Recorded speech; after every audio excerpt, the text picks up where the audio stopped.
All right, well, I wasn't going to ask you this before, but let me ask you this because you brought up let Dre produce you, right?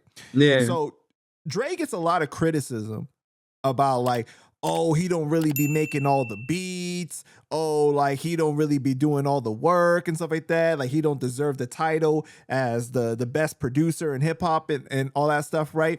So what do you think about that? Because I've always thought of Dre as more of like he's like the conductor of the orchestra. Like he'll tell you like, yo, play it like this over here, do this. He'll know like how to add like little things like that executive producer mindset, the vision of seeing it all together, right? Like maybe he doesn't do all the keys. Like he tells Scott Storch like, yo, play the keys here or whatever, you know, or he does like, he has a whole vision, right? Do you think, what do you think about that criticism that he gets?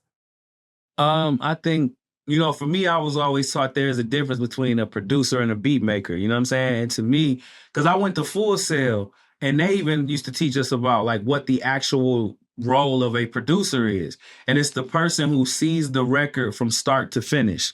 You know what I'm saying? So that means, Dre might you might turn in a whole beat, but then he might be like, make this sound, that sound, make this, turn this snare drum into that. This break should be right here. So I feel like Dre is a composer. He's what the textbook definition of what I always thought a producer was. You know like what I'm saying? Barry Gordy or something like that, right? Yeah, like Quincy Jones or Barry Gordy, like how Quincy Jones, in them Thriller sessions was composing and orchestrating, what I'm saying, the music behind Mike and seeing the whole project through and all of that type of thing.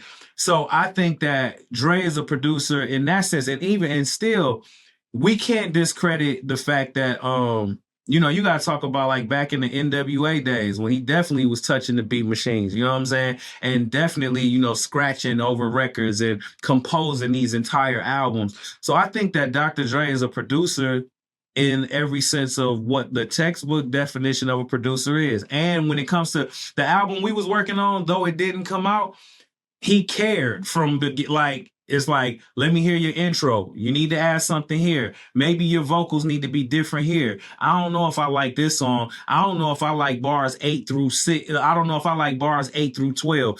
Like, to me, that's a producer. When you care from beginning to end about the entire song, about the entire album, about the entire everything. I'm talking about he was involved with my shit even down to what I wore on the cover of Double XL. You know what I'm saying? Like it was care. There was a genuine, I'm pouring in all of the information and knowledge that I have of being around this business for so long. I'm trying to pour that into this project and I'm trying to add that to the picture that you're trying to paint and present of yourself to the masses. So when I hear that, I'd be like, it's a difference between a producer and a beat maker. And I think that Dr. Dre is truly a producer. He's a producer's producer. He's going to sit there. He's going to give you the harmonies to say on your hook. He's going to tell you if your fucking bars was whack. He's going to tell you if he heard that metaphor you said before. He's going to sit there. So to me, now that I'm stepping into like fully being the producer I've always wanted to be, and I'm producing an artist by the name of Nikhil Johnson. She's an R&B artist. So it's like, I get it because there's certain records on her album that though I didn't make the beat, I added the string section, or I took out the piano and put in strings, or I had her do a harmony and added violins over the backdrop. It's like, shit, I better give my co-producer credit for that because shit, I put in work. So it's like, Dre make it to where, if you turn in a beat, he's going to take it to another level. So for that, I say that Dr. Dre is definitely a producer in every sense of the word. Do you think that it's more of an issue because it's hip hop? Because like in another genre, it might not be as big of a deal. But in hip hop, they're more particular. I feel like a lot of times we're more particular. Like you got to fully write your own rhymes, or like you know what I mean? Like when it comes to certain things like that, where people don't look at it like it's a team effort, or like, because like what you described for Dre, he's like a real curator, right? Correct. Of everything. Like you said, the whole vision of what you wearing, what all that. Correct. Yeah, I think it is a hip hop thing because I definitely don't think, pop. I don't know if pop artists be getting asked this question. You know what I'm saying? So, I think it's definitely a hip hop thing. And it just come from And you know what? I think it comes from the fact that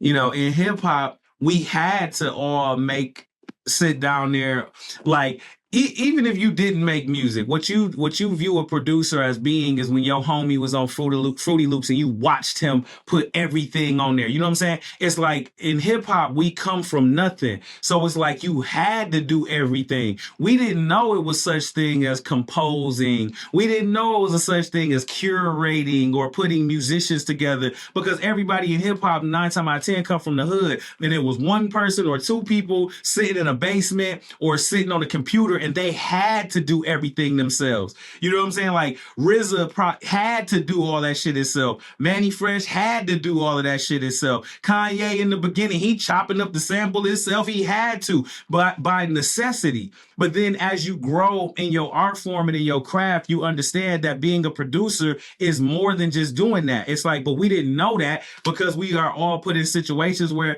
you probably didn't live next door to a motherfucker that played a guitar or trumpet or whatever. But then when you get into the game and you get around these other musicians, you start learning that there's so much more to being a producer. There's actually just having a vision for the entire body of work. So I think it is a hip hop thing, but I don't think it's our fault. I don't think it's our fault that we judge things so harshly. I think that is just because hip hop was birthed out of a it was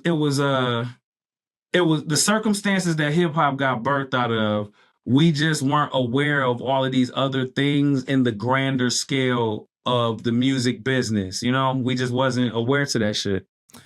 Yeah, and you know what? Like, it's like, for example, like you brought up Quincy Jones earlier with Thriller, right? Yeah. He didn't know how to play instruments, but he knew how to arrange. He knew how, like, what would work. You know what I'm saying? But he doesn't get the same criticism that like a Dre would get. Right? But he did the same thing. He had the vision. He was producing it in that Correct.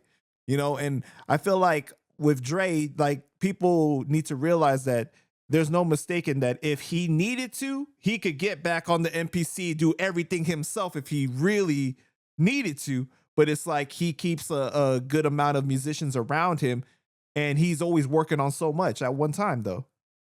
One thing that I learned by being around him, I didn't know that he could play the keys the way he can. One day he sat down at the piano and just started playing, and I'm like, really? You know what I'm saying? Like, I didn't know. Drake nice on the keys. Like, you know what I'm saying? Like, he really is. So, yeah, you're definitely right. If he wanted to, like, he could. You know what I mean? So, yeah, that's a fact. That's a true statement.